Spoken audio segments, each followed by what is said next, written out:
అదేవిధంగా జగన్మోహన్ రెడ్డి గారిని మా పార్టీని గొడ్డల పార్టీ అని చెప్పి చంద్రబాబు, లోకేష్, తెలుగుదేశం పార్టీలో ఉన్నటువంటి ప్రతి వాళ్ళతోనూ ఆయన ఎల్లో మీడియాతో అవును జగన్మోహన్ రెడ్డి గారు ఆయన పార్టీ డెఫినెట్గా తెలుగుదేశం పార్టీ గొడ్డల పార్టీ లాగా కనపడుతుంది.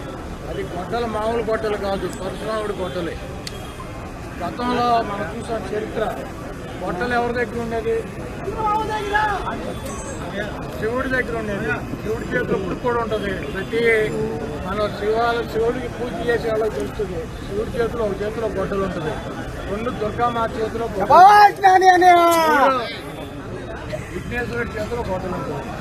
ఆ గొడ్డల్ని తపస్సు చేస్తే పరశురాముడికి ఇచ్చాడు. ఆ పరశురాముడు ఆ గొడ్డలతో ఆ రోజు ఉన్నటువంటి రాజుల్ని చంద్రబాబు లాగా మదం ఎక్కి ముందు పలికి ప్రజలను హింసించేటువంటి రాజుల్ని పరశురాముడు చంద్రబాబు నాయుడు గొడ్డలు మాకు అవసరం.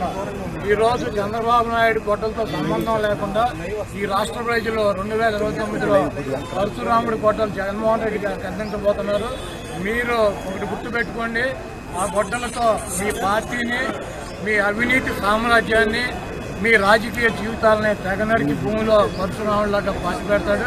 డెఫినెట్గా జగన్మోహన్ రెడ్డి గారికి గొడ్డల పార్టీ లాగా, జగన్మోహన్ రెడ్డి గారి తీసుకోవడం లాగా మీకు కనపడతాడు. దాంట్లో తప్పులేదు. మీ కర్మ, మీరు చేసినటువంటి పాపాలకి, మీరు చేస్తున్నటువంటి అబద్ధాలకి, మీరు చేస్తున్నటువంటి 420 కార్యక్రమాలకి డెఫినెట్గా జగన్మోహన్ రెడ్డి గారు మీ గొడ్డల్లా కనపడుతున్నారు. మీకు మీ మీడియాకి లేదు. అది పరశురాముడి గొడ్డలు. తప్పకుండా ఆ పరశురాముడి గొడ్డలి 2029లో ప్రజలు జగన్మోహన్ రెడ్డి గారు చేర్పిస్తారు. ఆ ప్రజలు ఇచ్చినటువంటి గొడ్డలతో మీ అవినీతి సామ్రాజ్యాన్ని పోకుండా వెళ్తున్నారు.